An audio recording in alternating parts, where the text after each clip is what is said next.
Bueno, pues antes de iniciar ya aquí con Pablo, me voy a permitir presentarlo. Pablo Corona Fraga es maestro en Administración de Tecnologías de la Información,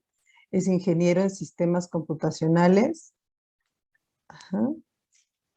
es director global de ventas en NICE, es viceconvenio del grupo de trabajo de ISO que elabora las normas de la familia 27001 a nivel internacional. Es vicepresidente para Gobierno, Riesgo y Cumplimiento en el Consejo Mexicano de Seguridad de Información y Ciberseguridad. Es vicepresidente para Ciberseguridad en la Asociación de Internet México, antes la AMIPSI. Es profesor en la Maestría de Gobierno de las Tecnologías de Información en la Universidad Iberoamericana, impartiendo la Cátedra de Buenas Prácticas de Seguridad de Información, autor del libro Guía Práctica para la Gestión de Riesgos en la Era de la Ciberseguridad, y es miembro del Comité Técnico Asesor para el Programa de Resultados Electorales Preliminares PREP para el Proceso Electoral 2018, Extraordinario 2019 y 2021 del INE. Es editor y redactor de iniciativas de cumplimiento para la Ley de Protección Federal de Protección de Datos Personales en posesión de particulares y es autor del libro certificado en Sistemas de Gestión de Seguridad de la Información, Gestión de Servicios, Gobernabilidad de IT, Gestión de Riesgos y Continuidad de Negocio. Pues muchísimas gracias, Pablo, de verdad, por acompañarnos y pues adelante, el tiempo es tuyo. Muy bien, muchas gracias por la presentación. Creo que te tardaste más en presentarme que yo en lo que voy a platicarles. Perdón por tanto choro. Y bueno, hoy les voy a platicar sobre el auge de las distintas normativas en protección de datos, privacidades y privacidad a nivel internacional. La verdad es que ha sido un tema bastante interesante, que hemos tenido crecimiento de distintas maneras en el mundo por distintas formas y vías. Hoy en día, las normativas que existen se han ido conformando desde distintas problemáticas, y me gustaría empezar por ahí, por qué contamos con de estas normativas a nivel internacional. Y básicamente déjenme hacer un poco de historia, porque en realidad las leyes de protección de datos personales y el problema de la privacidad no es algo nuevo. Sin embargo, desde hace algunos años, yo diría más o menos 20 años para acá, ha crecido la preocupación sobre esta problemática. Y este crecimiento no es casual. Se dieron varias cosas que empezaron a hacer más grave este problema. Y déjenme irme no solo a 20 años atrás, sino a lo mejor a 40 o 60 años atrás. Porque desde épocas de principios y mediados del siglo anterior, del siglo pasado, ya empezaba a haber una preocupación fuerte por el uso de datos personales para distintos casos, pero uno de los casos muy famosos y que se dio a conocer bastante tiene que ver con listas de las que se usaron en la Segunda Guerra para mantener el registro de distintos tipos de ciudadanos de algún pueblo, de alguna etnicidad o de religiones que podían llevarlos a tener repercusiones, en algunos casos relacionadas hasta con la vida. Entonces empezó a crecer esta preocupación sobre el uso de estas bases de datos que en aquel tiempo se llevaban solamente en papel y en expedientes físicos. Pero en cuanto comenzó el uso y la posibilidad de explotar esos expedientes, ya no solamente de manera física, sino de manera electrónica, creció la preocupación, porque entonces antes, para poder sacar toda esta información, necesitaba salir con un tráiler con cientos de cajas y miles de expedientes, que dificultaba el tratamiento de esta información. No había formas tan sencillas de copiar documentos, en algunos casos se tenían que hacer a mano, y esto dificultaba ese tratamiento. Con el uso de las tecnologías de información y los archivos electrónicos, el tener esta información en un medio que podías copiar fácilmente, transportar de una manera muy ágil, llevar a cualquier lugar, tener en distintos lugares al mismo tiempo, hizo que que crecía esta preocupación. Además, la posibilidad de explotar esta información es otro de los problemas graves, porque por otro lado, la información antes tenías que ponerte a indexar de manera manual documentos, expedientes en hojas, que era bastante torpe su procesamiento. Y hoy en día el uso de las tecnologías de información permite la tipificación y creación de perfiles, de hábitos y de identificar cuáles son las características que tiene una persona de maneras muy rápidas y en algunos casos hasta más intrínsecas que lo que podríamos hacer nosotros como seres humanos. Entonces, esto creció cada vez más en los últimos años y es que desde hace como 20 años, les decía, crecieron estas normativas e intenciones a nivel internacional por crear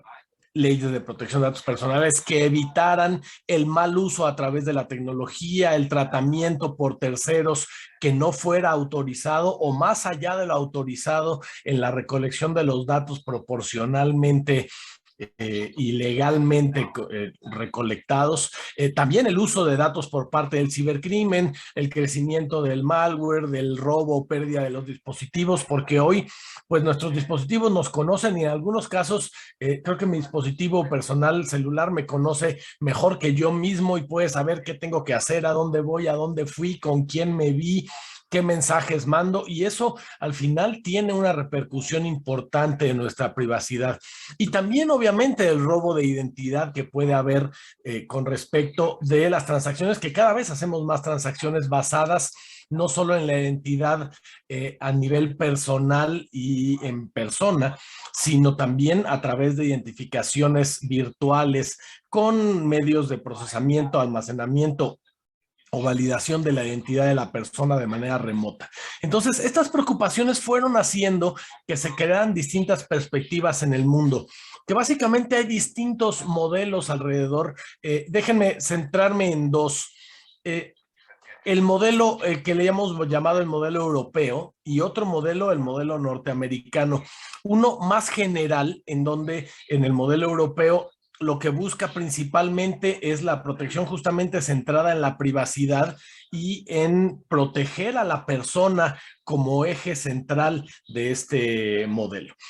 También el modelo sectorial y un poco más comercial, como está en los modelos en el norteamericanos, en donde más bien el tema es de una protección al consumidor y de facilitación del comercio. Pero obviamente también han crecido modelos híbridos en los distintos países, han ido haciendo mezclas entre estos dos, en donde encontramos posibilidades también de facilitar el comercio y de proteger al consumidor al mismo tiempo que se respeten intrínsecamente los derechos de privacidad y de autodeterminación informativa. Y esto lo podemos ver en cómo está compuesto a nivel mundial las regulaciones y leyes en datos personales. Esta gráfica que abajo pueden ver la fuente, hecho por un estudio de las Naciones Unidas, nos habla de qué países tienen una regulación actualmente en materia de datos personales. Y según esta gráfica, podríamos ver que la mayor parte del mundo tiene regulaciones importantes en protección de datos personales, fuera de algunas excepciones, Venezuela, Cuba, algunos países en África. Pero fuera de ello, la mayoría de los países tienen una regulación de respeto y protección a los datos personales y su tratamiento. Sin embargo, déjenme cambiarme a esta otra gráfica, hecha con una perspectiva distinta por esta organización DLA Piper, que habla de qué tan robusta es estas regulaciones, pero no solo eso, sino qué tanto hay capacidad de ejecución de la ley. En México le hablamos de que la ley tenga dientes, ¿no? De que no solo exista la ley, sino de que haya capacidad de implementar sanciones y medidas de manera efectiva. Y vemos que se comporta de una manera distinta. Les hablaba hace un momento, en Estados Unidos, si bien no existe una ley federal o a nivel nacional de protección de datos personales, hay algunas iniciativas recientes que están buscando hacerlo. Hay estados como California que tienen su propia ley de protección de datos personales y han sido innovadoras al respecto. A nivel sectorial y en distintos de los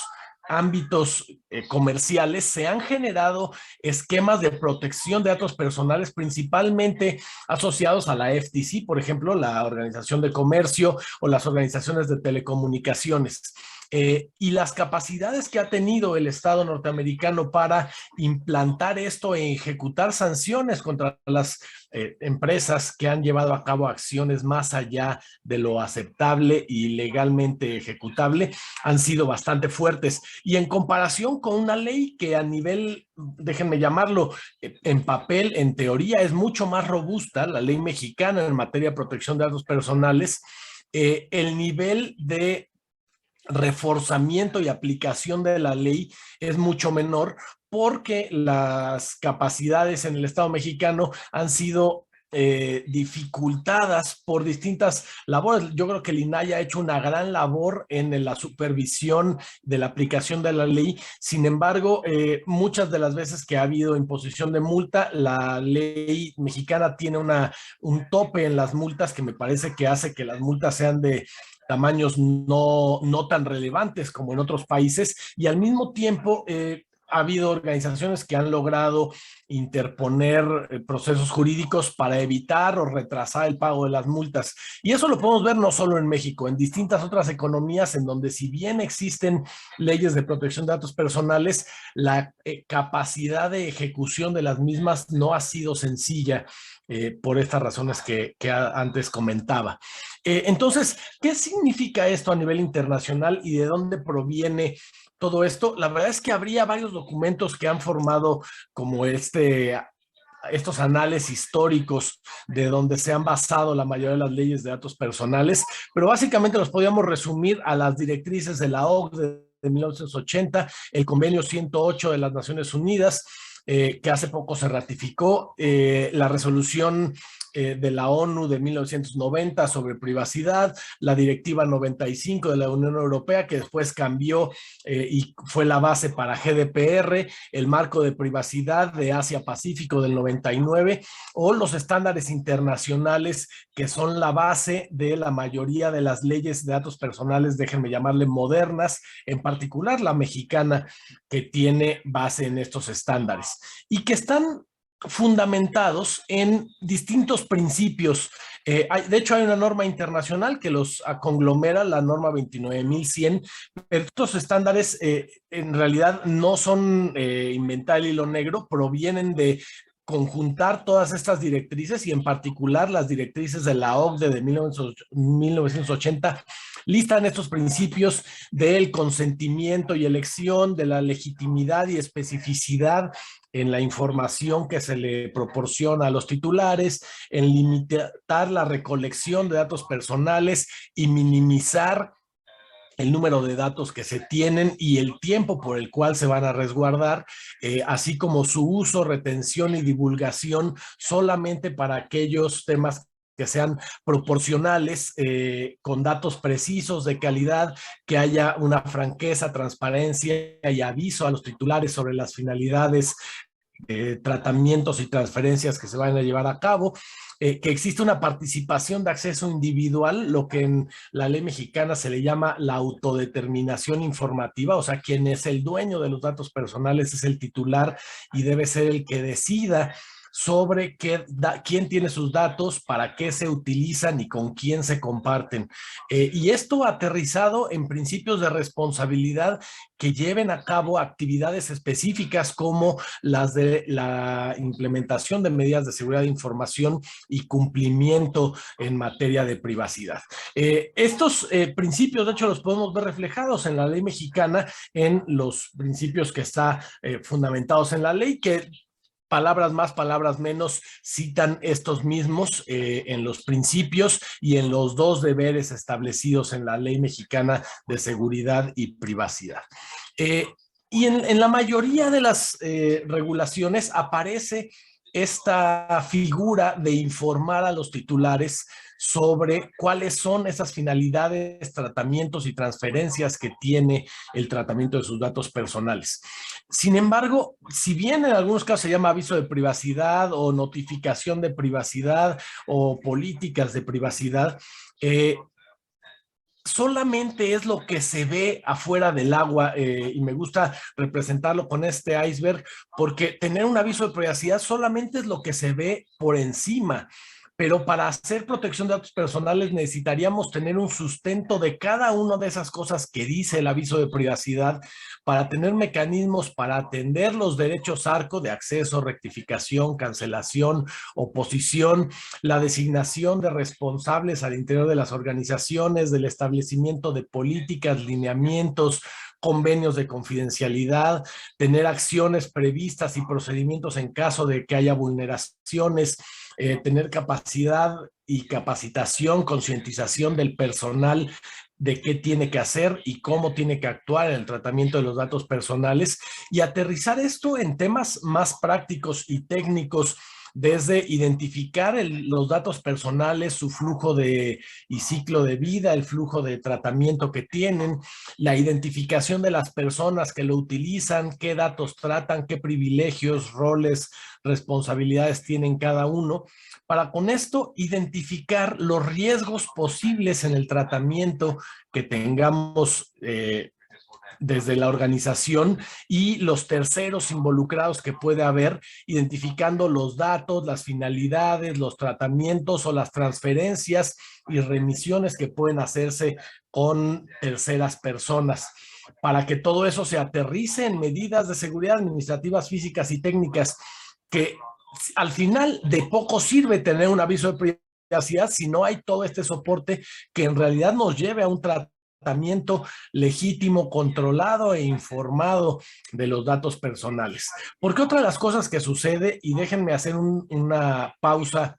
que me parece relevante, porque cuando hablamos de protección de datos personales, pareciera que la frase nos lleva a pensar en proteger datos. Sin embargo, en realidad, lo que estamos haciendo no debería ser proteger datos,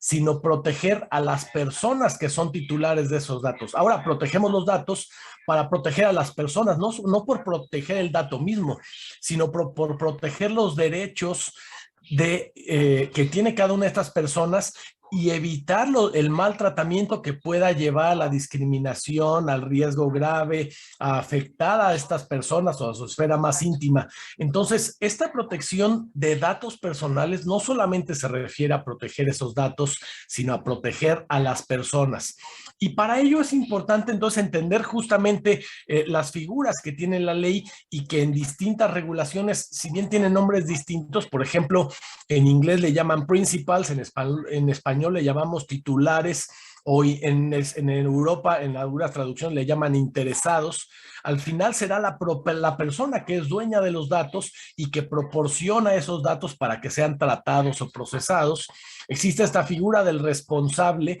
que en inglés se le llama el data controller, o sea, el que controla el tratamiento de los datos y que determina el propósito y los medios para los cuales quiere recabar esos datos, con una finalidad que debe ser proporcional y específica sobre los datos de los titulares. Pero también existen los processors, o que en español le llamamos encargados, los que procesan estos datos, que normalmente actúan a nombre de un responsable para procesar la información. Y aquí puede haber distintos ejemplos de procesadores. Por ejemplo, un centro de contacto normalmente actúa a nombre de un responsable y procesa los datos, pero solamente para lo que el responsable le dijo.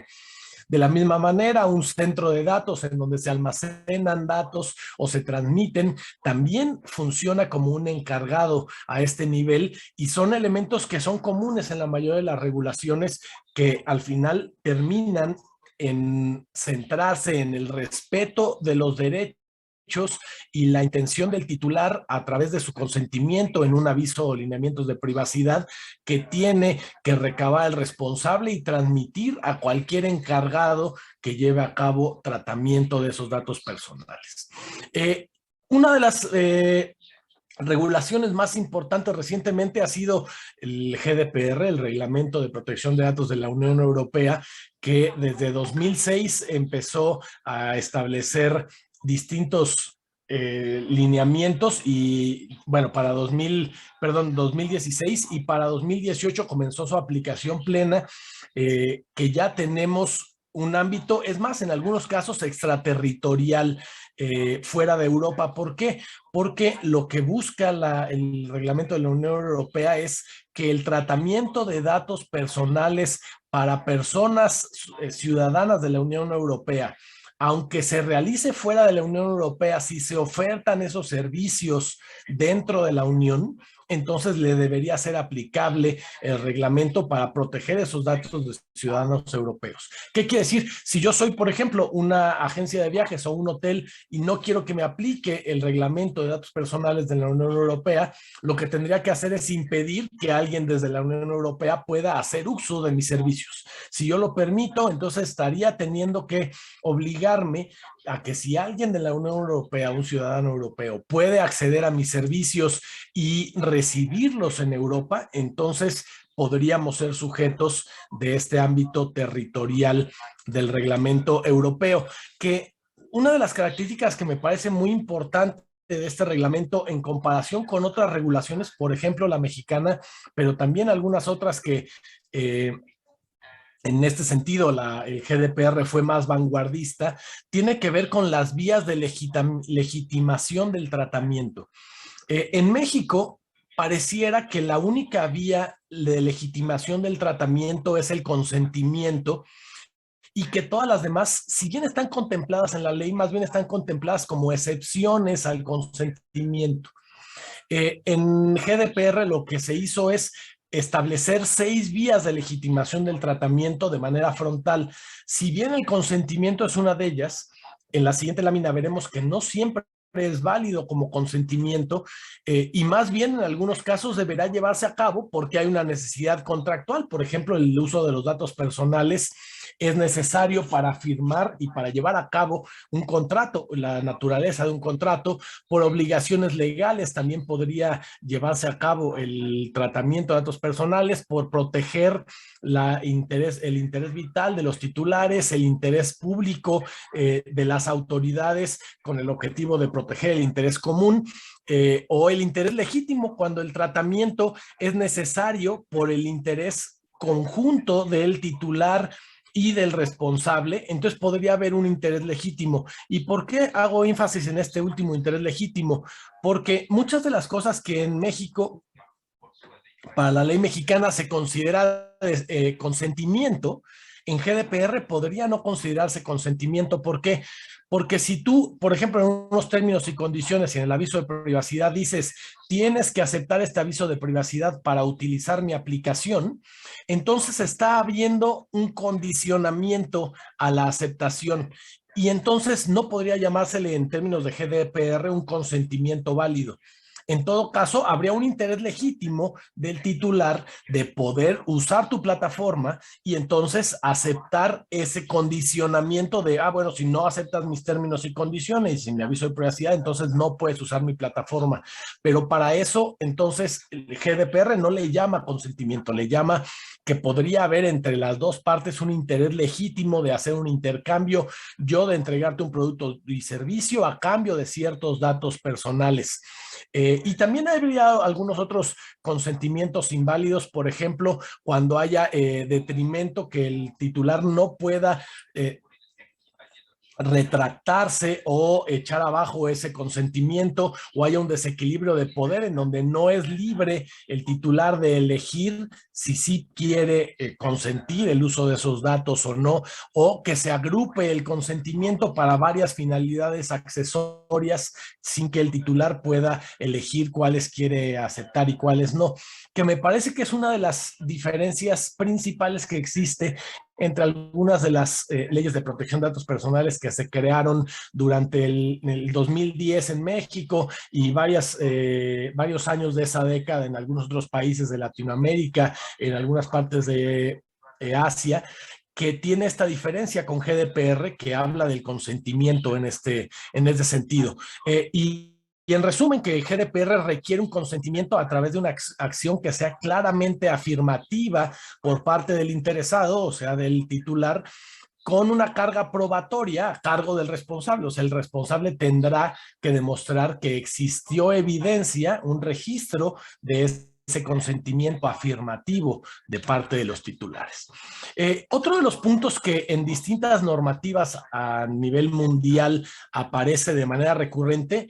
aunque es importante señalar, por ejemplo, en México, en la Ley de Datos Personales en posesión de particulares, no aparece este requisito, el cual sí aparece en la Ley de Sujetos Obligados, o sea, la que aplica a la administración pública. Recordemos que en México hay 3 leyes en materia de protección de datos personales. La Ley de Protección de Datos Personales en posesión de particulares, la Ley en materia de protección de datos personales en posesión de sujetos obligados y la que aplica a las entidades de información crediticia, básicamente las que llevan a cabo el historial de crédito, que en México hay 2, si mal no recuerdo. Entonces, estas 3 leyes contemplan de alguna manera este requisito de generar un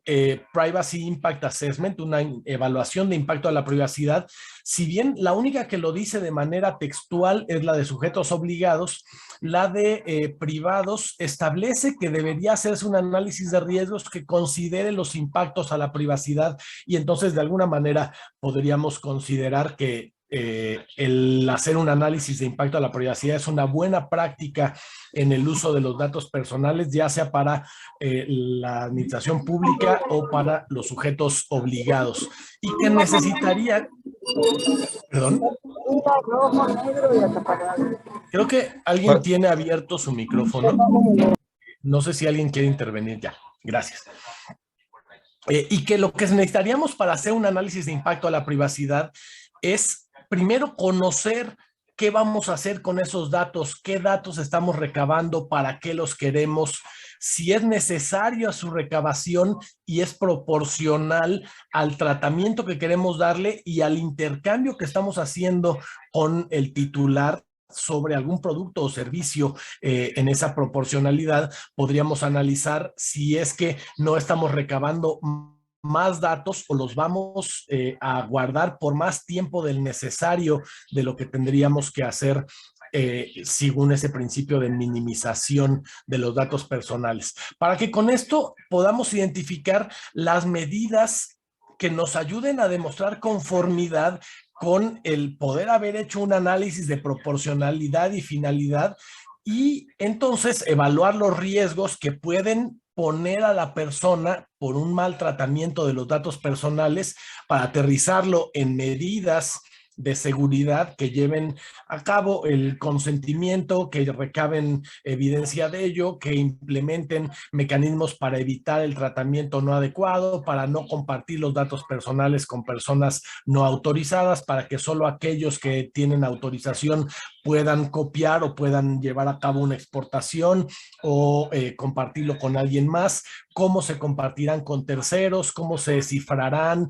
o reducirán las bases de datos para anonimizarlos o separar grandes bases de datos y luego establecer mecanismos de supervisión y examinación para validar que esto se lleva a cabo de manera eficaz en el tiempo. En particular, también existe una norma internacional, la ISO 29134, que establece estos pasos para realizar un análisis de impacto a la privacidad y que nos llevaría a apoyarnos como mejor práctica para llevar un adecuado tratamiento e implementación de las medidas de seguridad para el tratamiento de estos datos.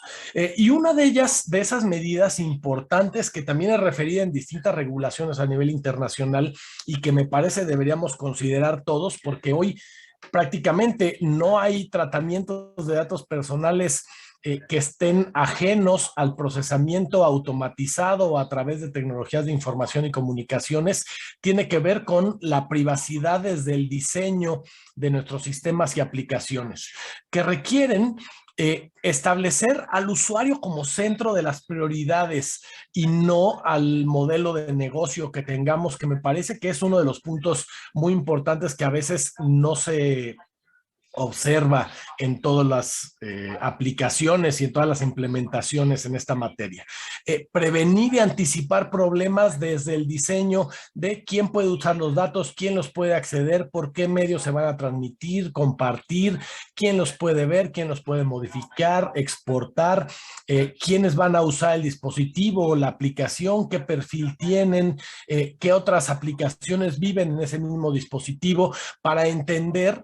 cómo establecer configuraciones de privacidad predeterminadas, donde la opción predeterminada sea la de resguardar la privacidad de la persona y no mantener lo más abierto posible. De forma breve sería que la configuración predeterminada sea cerrar los permisos en lugar de abrirlos y que el usuario sea el que puede elegir a través de su interés legítimo, que ya lo mencionamos hace un momento, elegir una configuración personalizada para compartir con ciertas personas, para abrir su perfil, para abrir sus datos personales a segundas o terceras personas, pero a través de una acción positiva de su parte. También es importante considerar que debe haber una funcionalidad, porque obviamente todas las aplicaciones buscan una funcionalidad y que debe ser amigable hacia el usuario, y sin dejar de un lado la seguridad y la privacidad. Y me gustaría aquí también hacer un paréntesis para recalcar que me parece que a veces hemos vivido en una falsa dicotomía, poniendo en una balanza diciendo, para tener mayor privacidad tengo que renunciar a cierta seguridad y para tener mayor seguridad tengo que renunciar a cierta privacidad. Y me parece que es una falsa dicotomía, como dije. No es cierto que para tener una tenga que renunciar a la otra. Más bien deberían ir de la mano, y tener más seguridad debería significar tener mayor privacidad, y el incremento de la privacidad debería fomentar los esquemas de seguridad, de usabilidad, de amigabilidad. Cuando un sistema es muy difícil de su uso, en lugar de fomentar la seguridad, lo que está haciendo es que el usuario busque darle la vuelta a esos candados, y en muchos casos, en lugar de aumentar, disminuye la seguridad. Lo mismo debería pasar con la privacidad. No debería ser un intercambio entre una y otra, sino el facilitar ambas labores para conseguir un objetivo común, que es el preservar los derechos de la persona, pero al mismo tiempo también garantizando los modelos de negocio que la persona, a través de su interés legítimo, eligió para utilizar a un proveedor específico, para utilizar un servicio o una aplicación. Y esto tendría que aterrizarse desde la seguridad en el ciclo de vida completo, desde que recabo los datos, los proceso, los almaceno, los respaldo, los comparto, los llevo a cabo por distintos mecanismos de recolección, de respaldo, de aseguramiento, a través de todos los dispositivos y controles que hay en el ciclo de vida del tratamiento de los datos. Y cada uno de ellos debería contemplar acciones específicas en materia de controles de seguridad para garantizar esa confidencialidad, integridad y disponibilidad de la información, en resguardo de la privacidad de los titulares, de tal manera que al final esto se concluya en brindar confianza desde el sistema y la app, o la aplicación o programa que estemos utilizando, que los datos que se están llevando a cabo y recolectando en esa aplicación solamente se van a utilizar para las finalidades que declaramos, solamente se compartirán con aquellos que el titular está consintiendo, y cuando hay alguna remisión con un encargado, se llevarán a cabo la implementación de controles que no permitan el uso fuera de esos elementos consentidos o aprobados por el titular de los datos personales y recabados por el responsable de esos datos personales. Y para aterrizar esto, requerimos también contar con otra buena práctica que reflejan varias de las regulaciones a nivel internacional, que es contar con un registro de las actividades de tratamiento. Hablé ya en varias ocasiones de este ciclo de vida de los datos personales y del flujo que va teniendo a través de los distintos mecanismos y esquemas de tratamiento. Entonces, entender todas estas manos digitales por las que pasa desde el momento en el que recabamos los datos en una tableta electrónica, se procesa en una hoja de cálculo, se mandan por correo electrónico, se almacenan en una base de datos, se transmiten a través de una red de comunicaciones, entender cada una de esas manos, de esos dispositivos por los que pasan los datos personales es un énfasis importante que debemos tomar en cuenta, entender las finalidades de ese tratamiento, las categorías de los interesados titulares de los datos personales y con quién podríamos llevar a cabo la compartición de estos datos personales con destinatarios de remisiones o transferencias, y los plazos previstos que deberemos tener para que al final del tratamiento se lleve a cabo la supresión o en su caso el bloqueo de los datos personales. De tal manera que tengamos bitácoras que nos ayuden a identificar qué personas tienen acceso, quiénes tuvieron efectivamente uso de los datos personales y si esto estaba con respecto de los roles, permisos y privilegios que le corresponde a cada uno, con una descripción general de las medidas que le aplican a cada uno de estos momentos en el ciclo de vida del tratamiento de estos datos personales. Que todo esto, al final, que he estado compartiendo con ustedes en prácticas desde el aviso de privacidad, medidas de seguridad, implementación de análisis de impacto a la privacidad, privacidad por diseño, registros de tratamiento, podríamos englobarlo en lo que le llamamos un sistema de gestión de datos personales. Y en ese sentido, déjenme hablar de algo de lo que nos sentimos muy orgullosos en México, porque México fue el primer país que tuvo un esquema certificable en materia de protección de datos personales reconocido por la autoridad y que esa certificación se centra en la implementación y evaluación de un sistema de gestión de datos personales que basado en lo que conocemos normalmente como el ciclo de Deming, establece un sistema de gestión desde los objetivos de la organización, políticas y establecimiento de roles, responsabilidades, funciones y recursos para implementarlo a través de programas de capacitación, cultura, identificar este inventario de datos personales, el flujo de datos que ya platicamos, un análisis de riesgos, identificar las medidas de seguridad, un análisis de brecha para saber qué medidas de seguridad ya tenemos y cuáles tenemos que implementar, procedimientos de vulneraciones, documentos de seguridad y avisos de privacidad que concentren todas estas capacidades a nivel teórico, pero también que se lleven a cabo mecanismos de verificación para saber que esto que planificamos en teoría se lleva a cabo en la realidad y las medidas de seguridad que decimos tener están efectivamente implementadas, que aquellos controles que evitan el mal uso de los datos funcionan adecuadamente, que cuando los datos son transmitidos a través de una red de comunicaciones y decimos que viajan de manera cifrada o encriptada, es de esa manera, a través de entonces verificaciones como mecanismos de auditoría interna o a través de terceras partes, de revisiones internas que lleven a través de la dirección y los responsables de cada una de las áreas responsables del tratamiento, una posibilidad de vigilar e identificar qué tanto estamos cumpliendo con cada uno de estos mecanismos de seguridad. Y también actualizar ese sistema de gestión con acciones correctivas y preventivas que cuando identifiquemos en estas auditorías internas y externas que alguna desviación hubo entre el deber ser de lo que planificamos y lo que ejecutamos en la realidad, se lleven a cabo acciones para corregir esas desviaciones o tener una mejora continua en el tratamiento de estos datos personales como organización y entonces tener un esquema de constante revisión del cumplimiento en esta materia. ¿Qué otro de los elementos que me parece importante señalar que en algunos casos ha sido poco discutido,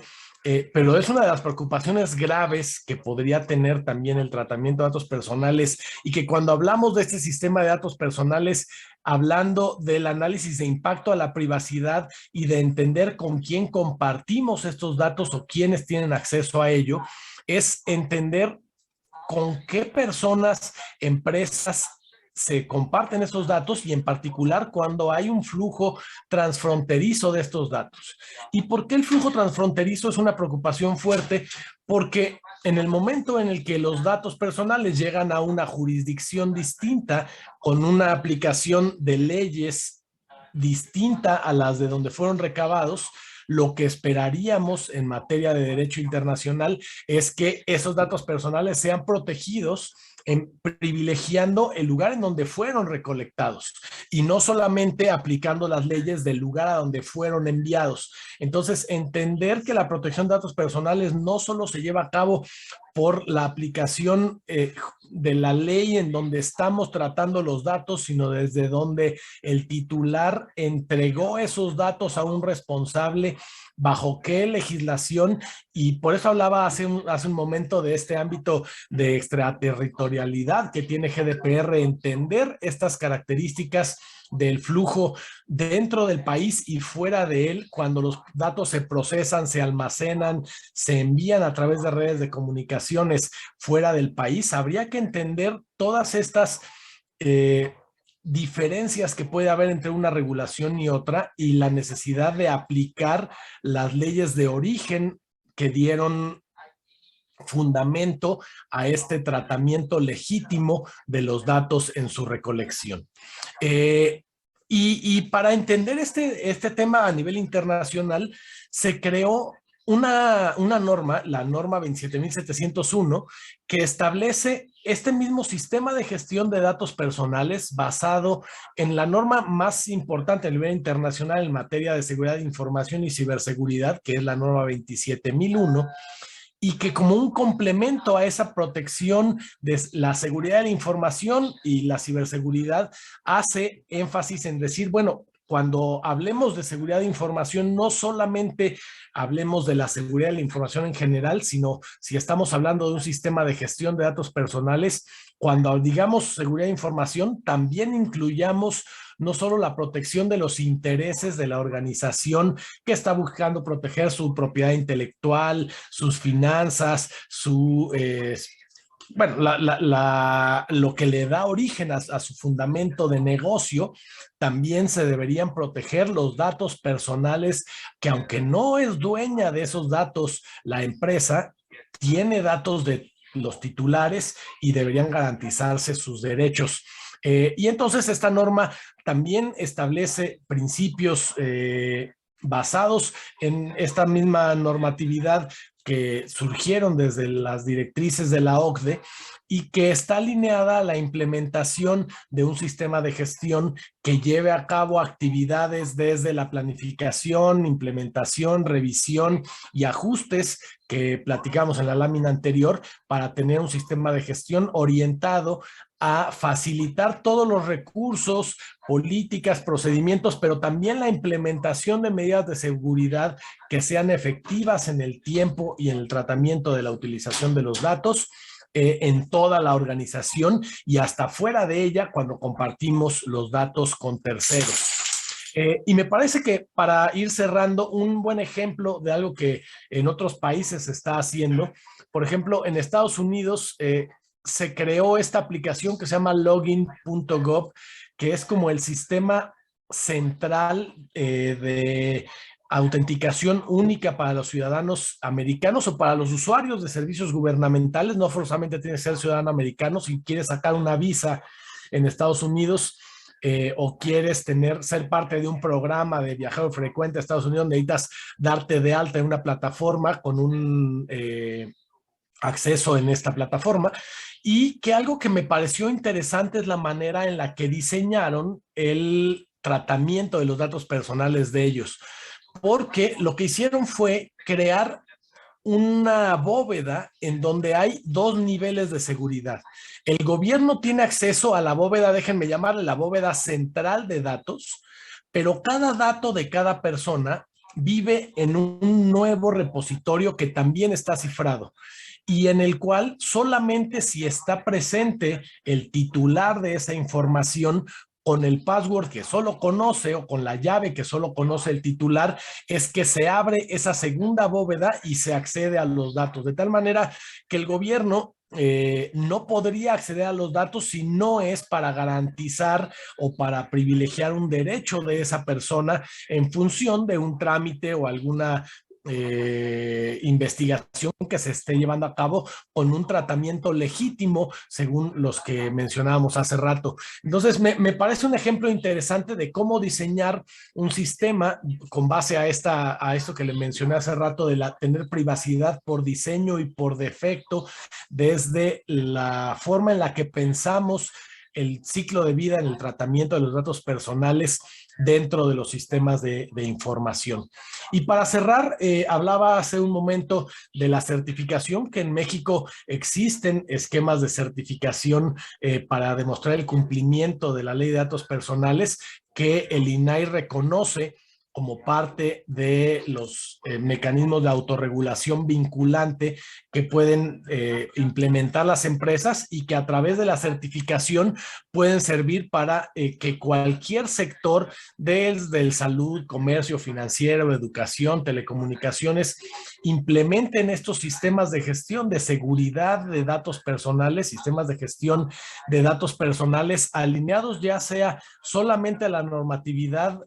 mexicana o también a estas normas internacionales que mencioné, y que a través de esta implementación con una auditoría de cumplimiento puedan tener certidumbre internamente de que están haciendo lo correcto, pero también recibir el reconocimiento de la autoridad a través de un registro en el sitio del INAI de que estamos implementando adecuadamente ese sistema de gestión de datos personales y privilegiando los derechos de los titulares que nos están facilitando sus datos, de manera que la certificación, es más, el mismo INAI ha mencionado que es el mecanismo más robusto para demostrar cumplimiento en materia de datos personales en México. Bien, pues de mi parte, eso es todo. Espero haber sido claro y no sé si hay alguna duda o comentarios sobre esta presentación y sobre lo que hay a nivel internacional para implementar estos sistemas de gestión de datos personales y llevar a cabo un cumplimiento no solamente localizado con las leyes de un país, sino a nivel internacional contra los distintos ámbitos de leyes y regulaciones a nivel mundial. Pues muchas gracias, Betty.